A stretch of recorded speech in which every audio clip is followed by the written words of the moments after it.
Welcome back to the Disciplined Troublemakers podcast. I'm your host, Scott Shagory. Here on DT, we talk about scaling tech companies and helping CEOs do that with greater ease and flow. Today, we'll be talking with Steve Benson. Steve is the CEO and founder of Badger Maps, the number one app on the App Store, or Apple App Store, for outside and field salespeople. Founded in 2012, Badger visualizes customer data on a map, automatically syncs it to your CRM, and manages territories. It's a mobile front end to your CRM, such as HubSpot, Pipedrive, and others. He's also the CEO and founder of GridSquid, which is an API-oriented software company that connects software to CRM systems. Before becoming an entrepreneur, Steve received his MBA from Stanford, and during his time at Google was named Google Enterprise's top sales executive globally in 2009. He also hosts the Outside Sales Talk podcast for outside salespeople and is the president of the Sales Hall of Fame. Today we're going to be talking with Steve about the challenges and opportunities around scaling SaaS companies. Steve, thank you for carving out time today to talk with us, and welcome to the Disciplined Troublemakers podcast. Absolutely, Scott. I'm glad to be here. Yeah. Really excited. Yeah. So, I mean, beyond the intro or beyond the bio here, what's the kind of key challenge that Badger is solving, the firm's secret sauce, if you will, kind of the story behind the origin story for, your ideal customer, which is the sales operations manager, et cetera, like that?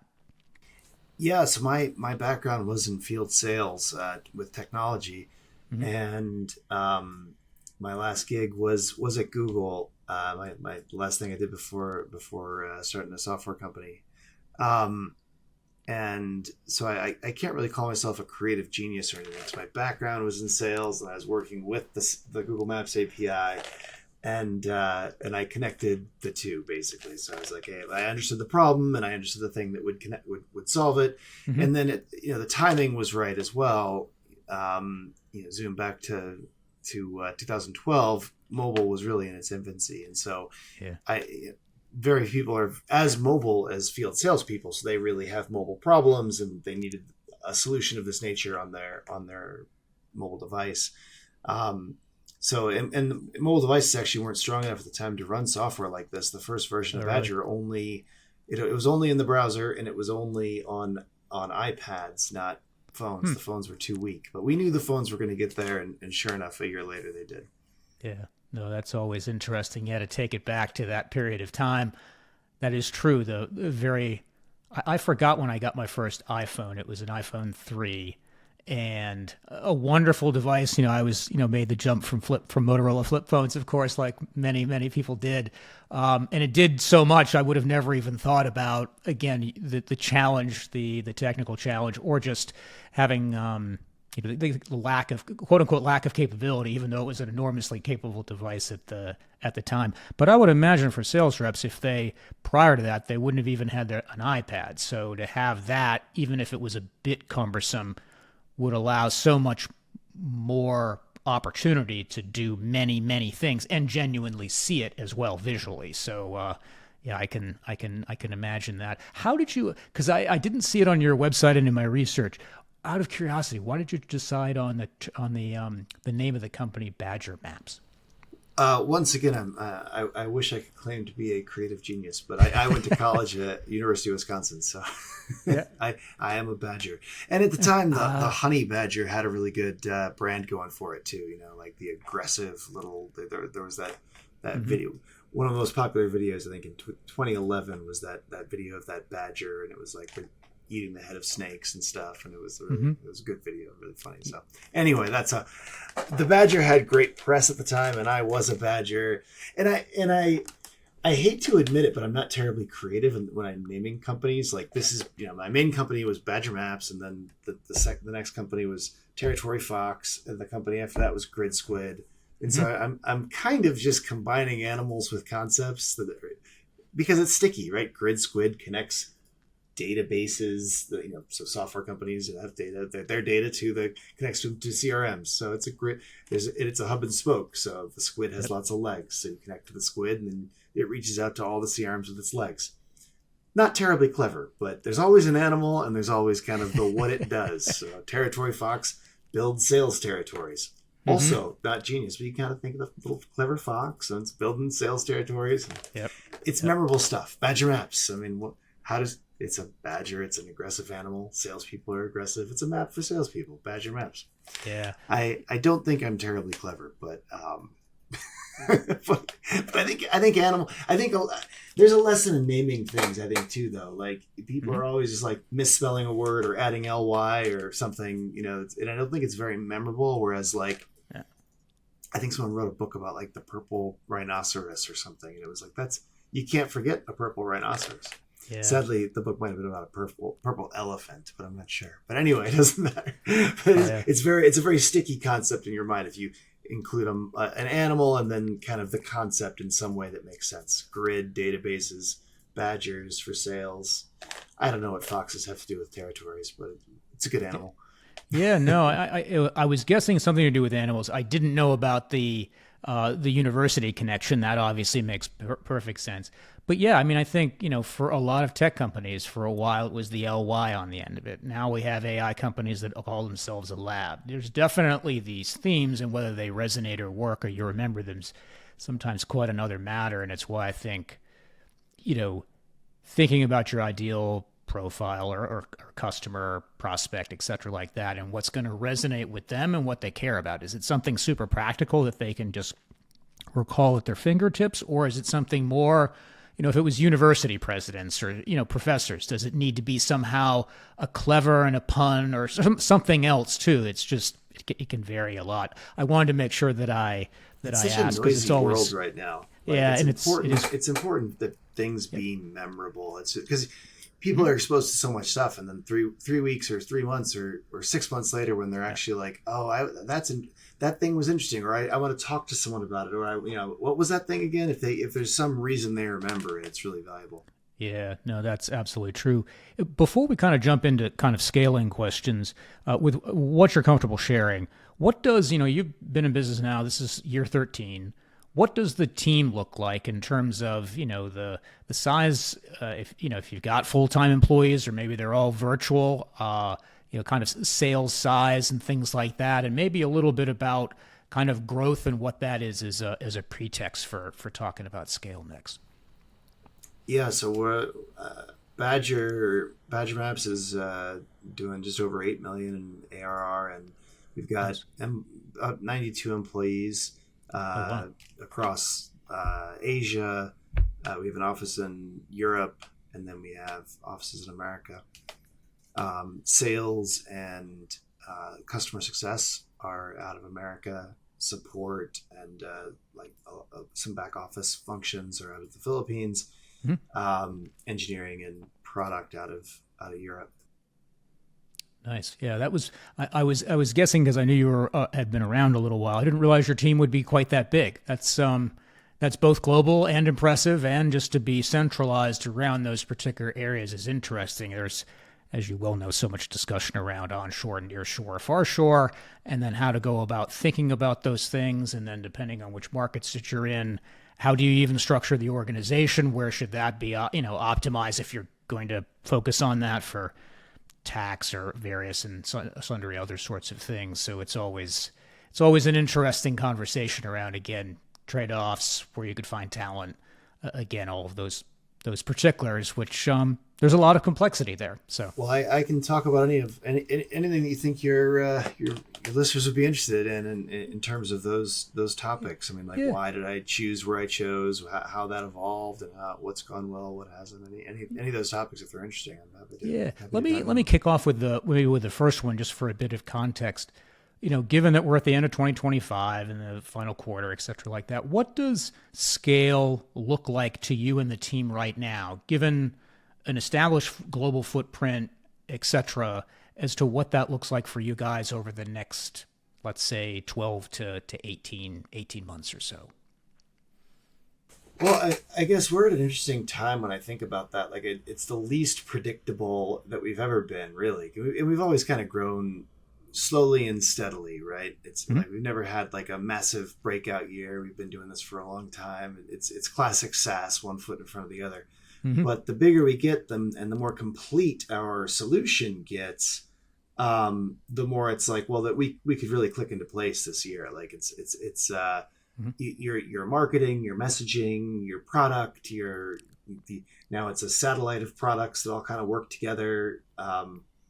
Because it's a little confusing because I have 3 companies, but like really, like one of them was an acquisition and is very much it's a set of features that support the original product. Mm-hmm. So the territory, like all the territory management features, basically the same people that use Badger need to be able to build territories. That's what that does. And then the Grid Squid, we needed to be connected to all these CRMs, and so we built it, modularly so other people could use it as well. So we kind of originally had an API, and we connected to 2 CRMs. Well, I guess first we did Salesforce, and then after that we did Microsoft Dynamics. But it was very much like, okay, piece by piece, like we were managing those 2 APIs, and we got like a solution a connector solution, but it wasn't focused on like the CRMs. And so then we eventually had to build one that was focused on CRMs for ourselves, and that we spun out to everyone. But yeah, so I mean, I guess scale, the way we think of scale, I guess, is all those pieces are now together, right? We didn't used to have a great integration.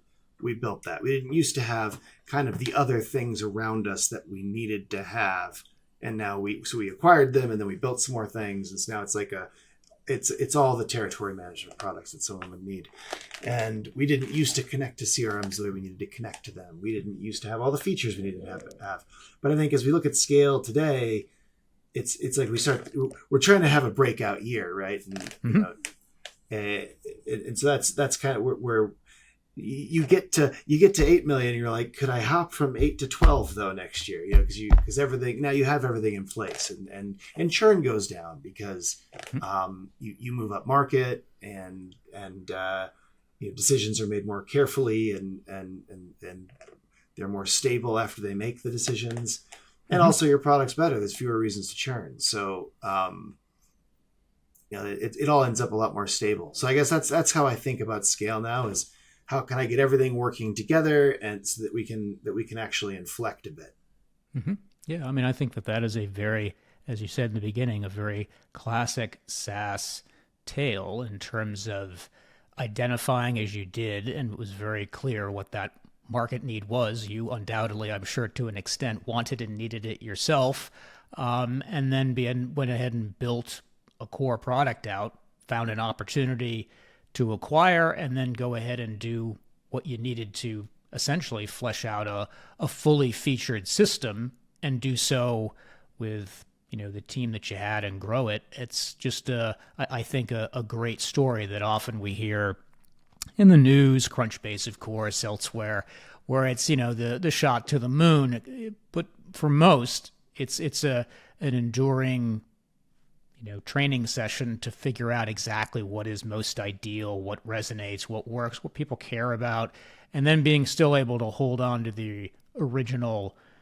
vision, and not lose that original kind of what I think of as a philosophy around, what it is that makes, Badger different from your competitors in the space. And you've got a variety of them over the years, some bootstrapped and been around, technically Salesforce is there, but there's been, I'm sure, others that have had some venture-backed funding, and yet, you've been a very enduring, if you will, brand in the space, and people use you and continue to do so. And the more mature your product is, like you say, churn drops, you create the industry average as opposed to respond to it. And then on top of that, people are really satisfied, with your service. I mean, I was looking through your reviews on the app, and many of them are 5.0. They're not, they're not anything less than that, which is always a great sign. And just why I like to ask it, because there's such a variation between what you guys do versus some of the others that I've spoken with in cyber, artificial intelligence. Just again, that go to market and how they even think about what they're doing is very, very different. So yeah, I mean, hats off to you guys for the endurance and just being consistent, which most don't always really do that well. And even if you are the sales and marketing guy, That's still, it's still a very heavy lift as a non-technical founder and figuring out what really works underneath the hood. Would that be fair? Was there, from a scaling standpoint,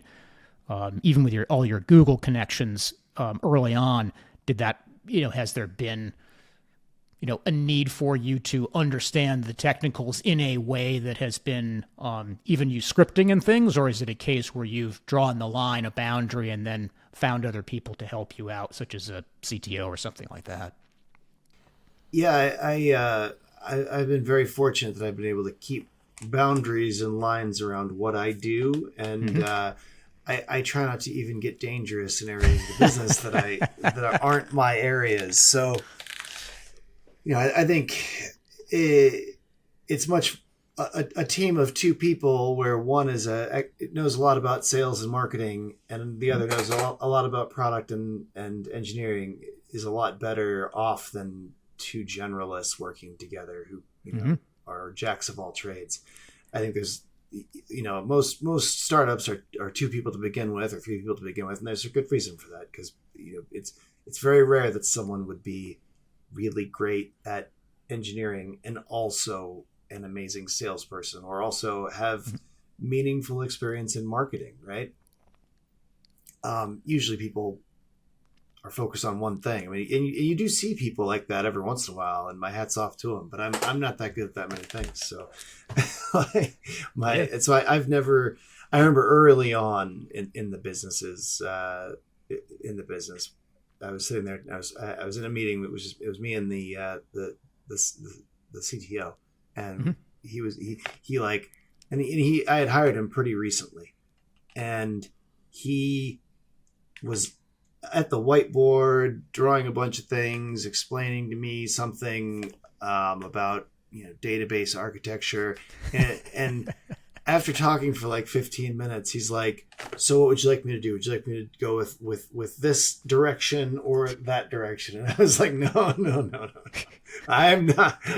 I shouldn't make this decision. You should make this decision, because obviously I'm not the one that understands it better between the two of us. And so you make decisions. You own this part of the business. This is not up. This is not up to me. This is up to you. And that was kind of an early like aha moment. For both of us, I think, because and I think that really helped us out over the years. That if I only know enough to be dangerous at something, I try not to be dangerous. And so I try to stay in my lanes and let people run their lanes.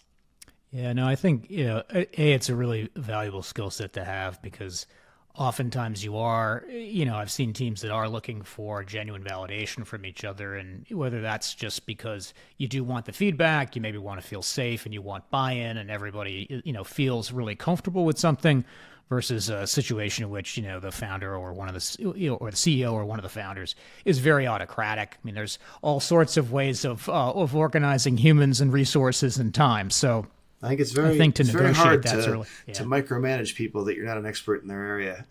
It's better to hire people that you can trust to run that area or division of the business. Yeah, and just go ahead and be able to delegate and feel comfortable and good about that there's a level of, for me, I think ultimately when I work with a team, it really is sussing out the level of trust that exists, because if that genuinely is there, you can typically have some very meaningful conversations. Sometimes they're a little harder, sometimes they're a little easier, but having that foundational element be around trust, which is something that we all not only desire, but genuinely we want to see. You can see trust in action, whereas I think with, say, respect or belief, that's something you experience.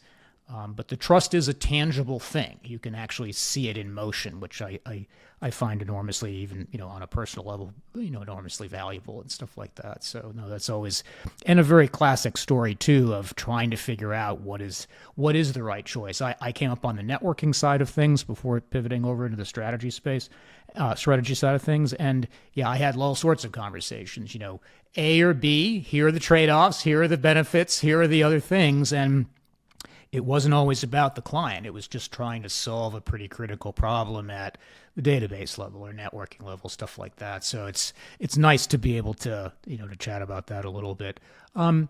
With, where you guys are now in terms of what I think of as kind of decision superiority, say, over your competitors and understanding the market, given you guys are the established badger in the space, what do you think allows you to continue to uncover that? Is it coming primarily from your customers, mistakes from competitors and how they've positioned themselves?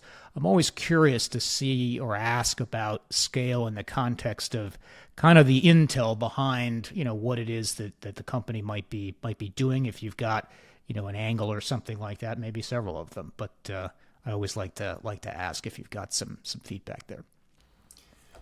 I mean, I think there's an interesting thing going on in the world of software right now where it's very easy to pretend to be able to do stuff. It's very it's easy to make a beautiful website. Yes. It's easy to have 200 blogs by the end of the week. It's very easy to pretend buy a bunch of followers on Instagram or have a bunch of BS reviews. Like you could pretend to have a software company pretty quickly and easily.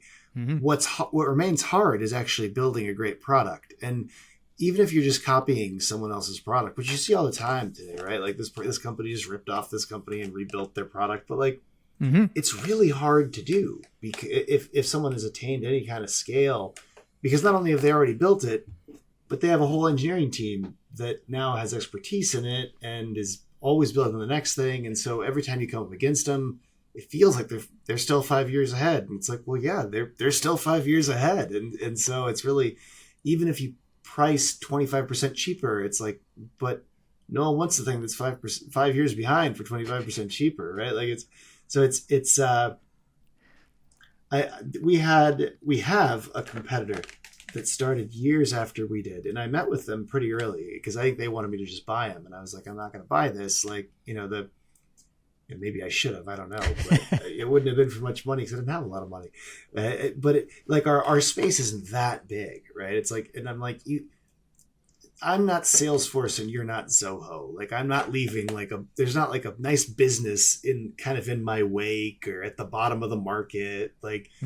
This is all small. So you're way behind now. You're going to stay way behind because I already, at the time I probably had 7 engineers working on it. I'm like, you guys have 2 engineers. I have 7, but I've already got the whole product, right? So you're always, even if you get to 3 engineers and then 4 and then 5, I'm going to be at 20. And so you're always going to suck by comparison. And it's funny because at the time I recommended building territory alignment to them. I was like, which now I've done that too, but I was like, you know what?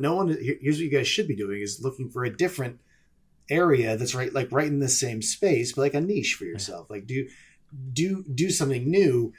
I'm not building territory alignment software. I'm building field sales software on the mobile device, helping field salespeople. Mm-hmm.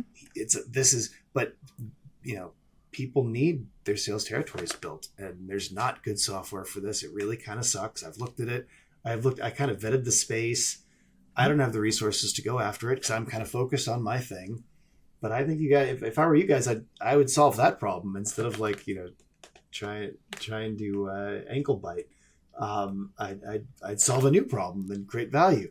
And they didn't listen to me. And eventually I built the territory alignment stuff too. But I think this is happening more and more today because you can kind of, I wouldn't say vibe code your way to a piece of software, but pretty quickly, software has become a lot easier to build than it used to be.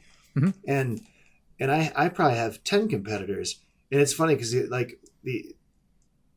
one of the AEs the other day was they were like, oh, I don't know anything about this competitor. What are they? Do you know anything about them? And I'm like, yeah, I've looked at their product. I've checked it out. And they're like, well, how, I have a customer or a prospect looking at them and us, and they're like, well, how are we different? I'm like, honestly, it's the same way it's the same handful of ways that we're different every time because it's the hard stuff that we've done that none of them have done, right? It's the really good integrations that don't lose data and can integrate with all their objects on their CRM. It's the smooth the workflows, the stuff that's hard to copy. Like, and I guess workflows are easier to copy than like the integration or like the mobile device. Having a great application on Android it's just hard. It's just like there are certain things, and so everyone kind of falls apart in the same places, and I see more and more copycats out there. I haven't seen a new one in our space for a while, but I'm always like, why isn't it better to do something new? Isn't it better to solve a new problem and kind of like, even if it doesn't feel quite as big, it's better to solve a $10 million problem than try to go after 5% of $100 million space, right? So it's, like even if something a lot of I guess if I were starting out now, I would try to solve a new problem, even if it was a smaller problem, like, because of the way the world's growing, it's still probably going to be a big enough problem if a lot of people have it. Yeah, no, I completely agree. I think the challenge is when you listen to the narrative out there and in the world of the internet, most obviously want to create a TAM that is as big as absolutely possible to give them the theoretical optionality of raising money, whatever that ends up, ultimately being.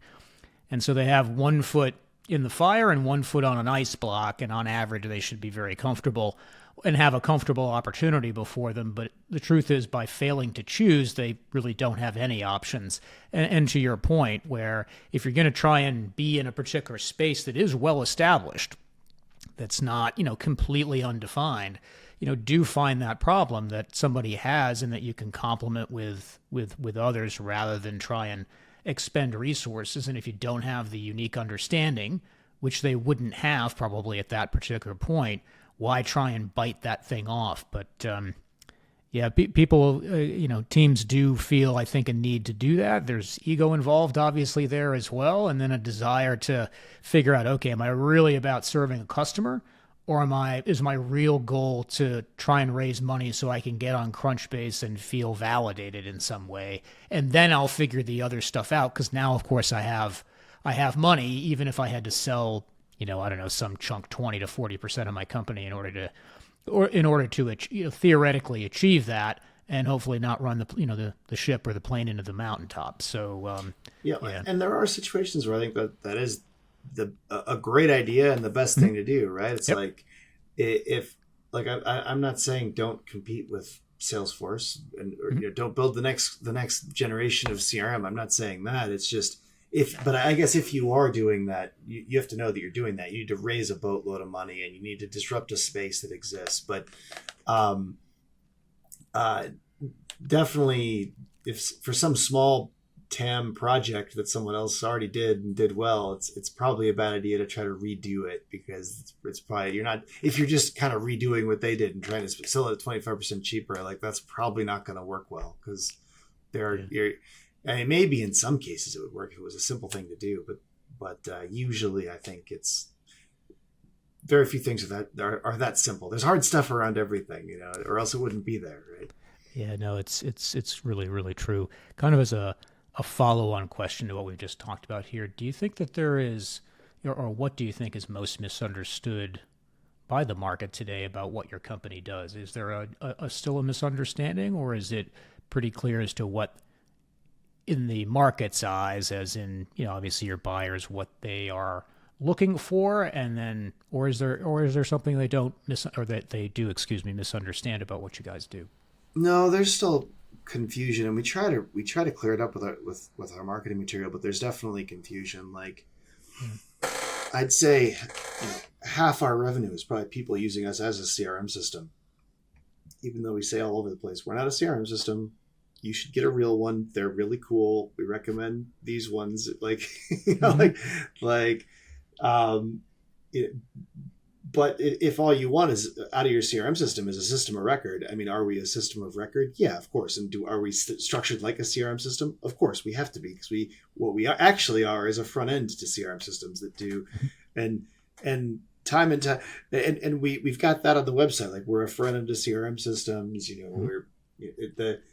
Whenever inevitably we run into customers, we're like, hey, it'd be really cool is if you had this feature that really seems pretty common for CRM systems to have. And we're like, yeah, so what you want is a CRM system and use us as like the mapping and routing front end on the mobile device to your CRM system. And that turns out that's what we are. So we recommend, if you would like that CRM feature, here are 3 outstanding CRMs. This one has 20,000 employees. They've been working on these problems for a while, and they've done a really good job. We're actually not trying to rebuild what they did by any means. So we recommend you talk to them, and we work with them. We'll set up the integration for free. Yada yada. We will work with them. We'll give them your data and make sure it's set up right. But yeah, that's I guess that's one of our big confusions. There used to be a lot of confusion. People would hear sales maps and they would show up and want us expect that we did sales map stuff that we don't do. So we do sales maps. Badger Maps does sales maps for field salespeople, right? Mm-hmm. So that's putting all their customers on a map, giving them tools to filter and colorize those customers so that they can focus on what's important given where they're going to be next Thursday. Mm-hmm. And then building a route for them, things like that. But then the next question would be, so could you guys build out the territories? Because that's like the sales maps that I'm talking about is like building out the territories. And so eventually we figured out that all these things were so adjacent that we should do those as well. So the lead routing. So first you have a territory alignment tool that can hey, I need 150 territories across the country. Could you, that are fair based on how many current accounts are in there, how many prospects are in there, and the revenue. All those variables should be relatively balanced, and really try to balance it the most on the revenue. And we give them like a tool to do that. But then the next question was, well, hey, could you route the leads out of the CRM so that we get new leads dumped into the CRM that those show up on the map? We want those routed to the rep and let them know that they have a new lead. And so it's like there was all these things. It was always like the next logical thing that kind of guided what we were going to build. And that's, I guess there's another lesson there. Like we didn't go after like a huge TAM market, right? There's not that many field salespeople in the world, but they still need a whole bunch of stuff. And so the TAM is big enough, especially even if I had tried to raise money in 2014, the first question venture capitalists always ask is, do people still do that? Do they go and meet with other humans face to face and shake hands with their hands? The answer is yes, actually they do. We have 5,000 customers that do that. So, but I guess we didn't have 5,000 customers then. But that was my most common question when I talked to VCs. But they, the other thing that would come, I guess the point is when I was talking to them is they didn't think it was a big enough industry, right? They were like, oh, I mean, the TAM's not that big. I mean, how many field salespeople are there? But it's like, yeah, I mean, there's enough.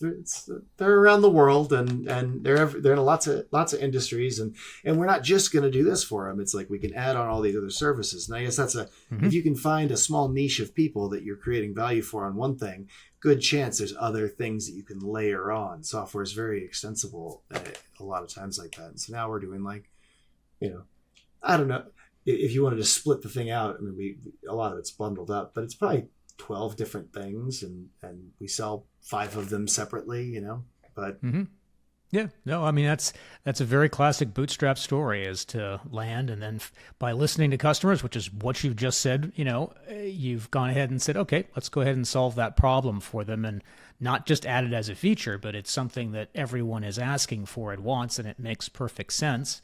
I can understand why that would be a request, and a very strong one that makes market sense. And then go ahead and build it for them. Go ahead and develop that competence again and just continue to strengthen your moat, which is, I think, what is great about bootstrappers is that they will focus on a very sensible problem with people that they care about and truly focus on that constituency and their number one problem. And then it's the new number one problem. And then it's the new number one problem after that. And all of a sudden you wake up one day and you're at 8 million, or you're doing a variety of things. You have thousands of customers and you've built quite a powerful moat, which is exactly what what one does when they're building a genuine business that is sustainable. So no, kudos to you guys. Well, and I guess I wouldn't necessarily say this is the best way or the only way. My main competitor back in the day was called Map Anything, and they raised $70 million in venture from great firms, and we really did very similar things. But ours, we were very focused on just field salespeople and the mobile experience, and this kind of routing mapping thing that they were doing. They were like, we're the Twilio of maps. We're everything to everyone, trucks and anything. Like they if it's got a map, and it's digital, we're involved. Yep. And they didn't build our piece that well, but they did a little bit of everything. And they ended up getting bought. But I guess the lesson here is they aren't stupid, because they got bought by Salesforce for $260 or something million like 5 years ago. So we started at the same time. So I definitely wouldn't say, hey, my way is the best way, because their way was pretty good. Yeah, so. But still, with all the prefs, and when you go through the term sheets and length of time and a forced liquidation, whatever that is, I'm betting that the founders probably didn't walk away with a huge amount of money, given the way that works. Could be wrong, of course. It's tough to say. In that case, they did okay, because they did okay. If you're which is what you want, but when you're selling, a lot of people don't make it. Yeah. Well, that's a lot of acquisitions happen for 50 million, and if someone else is getting the first 80 million, like I think the first 70, if they had sold for less than 70 million, they would have gotten nothing, right? Like just the way preferences work. So someone else had the first dollar out, but because I think they raised right around 70, and over, I think it was 2 rounds, but maybe a seed in there too, but 2 meaningful rounds, and so if someone else, you have to sell for a meaningful amount of money, but they built they built something that Salesforce thought they could do a lot with, and so they were willing to spend $250 million. Well, so when the acquisition price gets into that range, unless you raise 5 rounds to get there, you're going to make some money. I know that their CEO did quite well for himself. Excellent. No, that's what we want to hear. There's no sense in having a founder work 100 hours a week to then maybe have enough coffee money for a year at Starbucks and a new laptop. That's just not the story that one wants to tell. Well, it has to be big enough, right? Like if you're going to bring on VC money, like you can't fool that. You might be able to fool them into being like, oh, we can sell this for real money. If you don't really believe that you're looking at something that's worth $1 billion, you should probably bootstrap the thing if it's possible, because they need big exits, or their economics just don't work. Yeah, and they don't. That's exactly right. No, it's so true. Well, let's go ahead and take a short commercial break, and we will be right back. Purple Finch Group helps technology CEOs innovating at the edge of chaos create operational fitness across their technology stack and team of talent. Achieving significant and measurable scale, selling your story, and finding time to think and plan can feel like a bridge too far. So if you're a CEO whose company has found product market fit, but is struggling, or you're a CEO whose company is looking to accelerate existing momentum, we can help with proven blueprints for optimal scale. Shifting from incremental addition to exponential multiplication can be absolutely achieved with less effort and stress.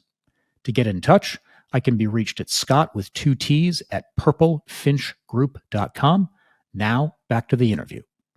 Welcome back on the Disciplined Troublemakers podcast, where we're talking with Steve from Badger Maps. Let's go ahead and pivot a little bit away from VC funding and things like that from before the break. What type of work, the work that you do now, gives you joy and energy? Often being a founder and a CEO is stressful, so I do tend to like to ask a question around, what is it that you enjoy, and what brings you joy in the work that you do? Keeping up in my inbox does not bring me joy, but I do spend a lot of time on that lately. I've noticed a slow drowning there, but as everyone's learned to mass email over the last couple of years. But I think the things that really bring me joy are the team and working on fun problems with them that we can solve. The messaging, it is always fun. I guess, I kind of jump in and out of a lot of things now. Like I try not to really own anything. I'm kind of like, but I'm in a lot of projects, to give perspective or be useful however I can. But a really fun thing at this stage is like I'm still involved in all the projects. I'm kind of around them, but I'm not necessarily doing a lot of the work on them. And so like I'll kind of jump in and out of things. And I'm like, oh wow, this really jumped ahead in the last week. Oh, 2 people are working on it for 40 hours a week. That's why it feels like 80 hours of work has been put into this. This is great.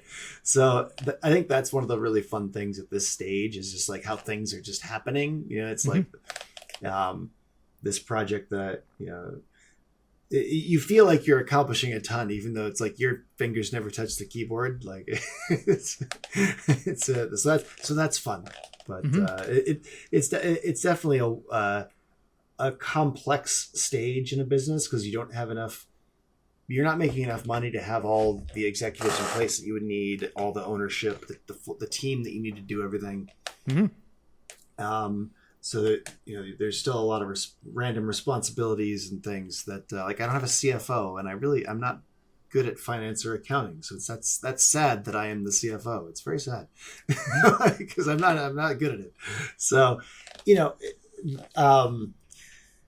there are several areas that like are still mine that probably shouldn't be mine because at 8 million in revenue, you just don't have the money to spend on all those pieces. Yeah, and if you were to prioritize those, it would have to come from something else that's probably more important, like sales or engineering.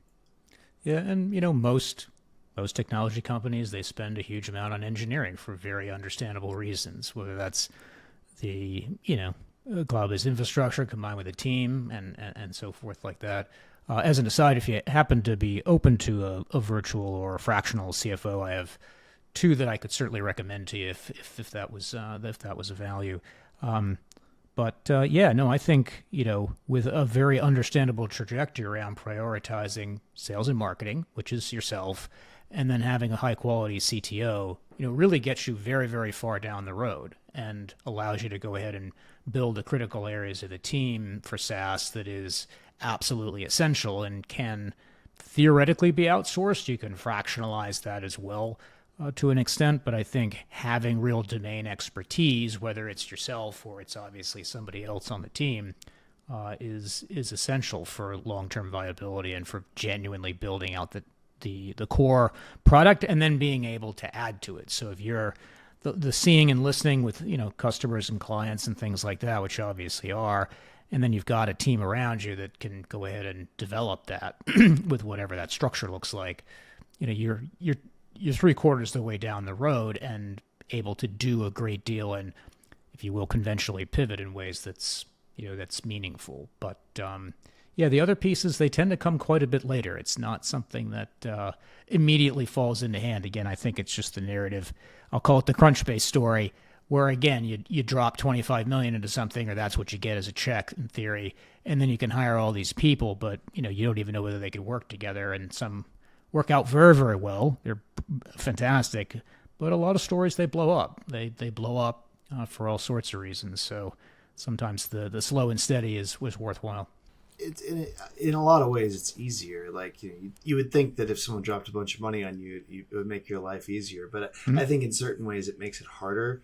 Totally. For what you were just saying. Like if someone if I went and raised $20 million tomorrow and I was going to spend $10 million this year and $10 million extra next year, it'd be hard to spend. Like it's so much hiring and so fast, and it's hard to manage things like culture and just like it's hard to identify if things are even working, if it's changing that quickly. Whereas we've kind of slowly grown.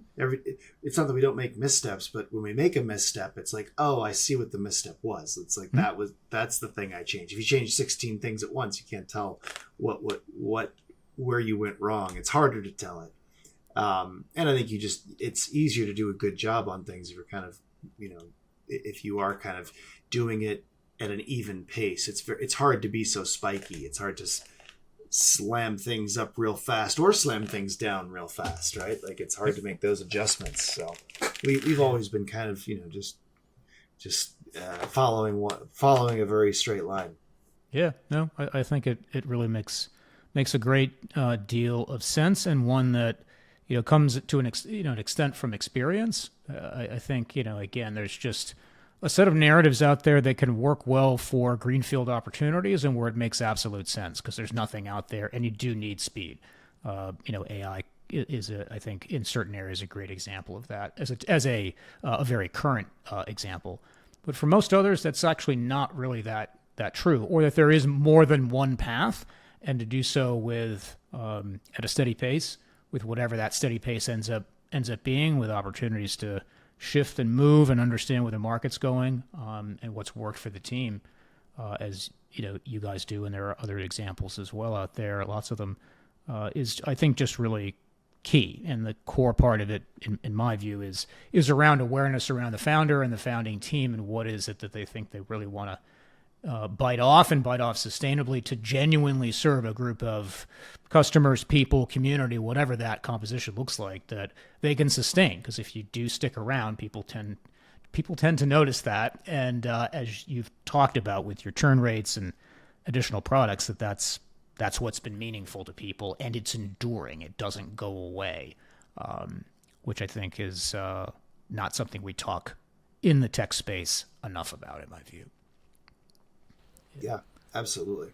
Yeah, I guess as the final question here, the one that I enjoy asking is, you've obviously been both the founder and the CEO for a long time now, 13 years or so. What is it about being CEO and founder as well in this particular case, with your journey to date, that has transformed you or changed you in some way? Maybe there's something a key, maybe insight even into yourself that you'd be comfortable sharing, of course. But I always like to ask, because there's, being a founder and a CEO is kind of all encompassing, and there are often ways that people get transformed over time, and that can be really compelling and a great share with other CEOs. Yeah, I mean, I didn't start out wanting to be a CEO as much as, I saw a problem and I was like, no one's solving this problem. I understand the technology. I understand the problem. I should take a cut at this. Yeah. So, and then I kind of, it turned out it was a problem that people were willing to pay money to solve. And so I ended up but I wasn't really thinking, and it was a different age too, like 2012. I don't think people were, it was kind of early in the entrepreneurship thing that's happened in society, where lots of people, it's kind of gotten more popular to be like an entrepreneur and a CEO. Indeed. Like it was, that wasn't really on my radar at the time, honestly. It was more just like, it'd be cool to build an app and solve that problem. And like, I could totally sell that. Like, I know exactly who would want to buy that. Like I think when I started out, I envisioned a smaller thing, like I envisioned, a smaller thing that, like, more of a tuck-in acquisition strategy. If you'd asked me what I was going to do then, it was kind of like, I'm going to build this. And I thought it would be very much faster and easier. I didn't understand how hard it was to build software. It was one giant blind spot in me starting a company. I was like, because I was used to building things at Google, right? And it's like, you put in a feature request and they have like, just a SWAT team of like, just really heavy hitters. They're like, here you go. Here's your thing. And the magic shows up. Exactly. Yeah. I'm like, that was so easy. I just asked for this thing. I got the thing. That's great. But it turns out if you're building it yourself with a smaller team, it's a lot harder to build software. And, but yeah, I guess, in terms of how did that all change me? Yeah. So point is, I didn't start out trying to play that role of CEO, and but I guess the biggest way it changed me, I suppose, is that I bear a lot more responsibility than I originally would have asked for at this point. and that also coincided with other things like, having a family and, and I'm responsible for so many things at this point. It's really horrifying, but I really didn't ask for any of this responsibility. But that's so. Yes, that's how it changed me. Is it made me a more responsible member of society and one who was responsible for lots of things. And I'm used to being responsible for lots of things. Like I'm accustomed to it at this point. Whereas if I had told. If 47-year-old Steve had told, how old was I when I started this? Like 33-year-old Steve or 32-year-old Steve, whatever it was. This is all the things that you're going to have to be responsible for. This is what your day is going to look like. I would have been horrified at all the responsibility. Yeah, it's always it's always interesting. I think there is some bliss in the ignorance, because you half the time would never bother to go ahead and do it, or there'd be so much trepidation that you wouldn't do it. The film director Orson Welles said something similar with his own career. He said, if I'd actually known what was going to be truly requested of me, I would have been terrified, and I would have never created the films and, done the work and everything else that I ended up doing, which was really very creative and ultimately accomplished, a lot of different things. Yeah, there is a lot to be said for that, and that it, operating at an organic pace is, again, as opposed to having 25 million parachuted onto you to then deliver in 2 years or be forced out in some way, and then the identity challenges and just all of that incredible pressure to grow into it and grow with that is just I think a very understandable human story, and particularly for obviously a spouse, parents, being a parent, and all of those things. That's all part of the show, part of the journey. So it isn't something that you can just sort of separate or tease out in some way. That's not the way life works. Definitely not. Yeah. So yeah, that's it's definitely been an interesting run, and we keep circling back to like the VC versus Bootstrap thing, and I don't have a strong opinion on that. Like at this point, like it really just depends. I think people knee jerk to VC in a way that they in a way that they shouldn't. I think I suspect that a lot more people have made life-changing money and had a very successful careers not going the VC path. And there's less, there's less catastrophic failures on the not VC path, but there are certain problems that are just going to require a ton of money and manpower to solve, and so you kind of have to know what you're looking at. And so there's not one right answer, but certainly there's a lot of paths to financial freedom, creating businesses in software and other things. I mean, there's lots of in laundromats, right? Like there's lots of great businesses out there that you can create real wealth in. But this one industry in particular, with the venture capital, I guess it's just important to know that they will need you to be really, really big. And building $1 billion really, really big business is not the fastest, easiest path to having $10 million in your pocket. There's lots of paths to having $10 million in your pocket. That is it.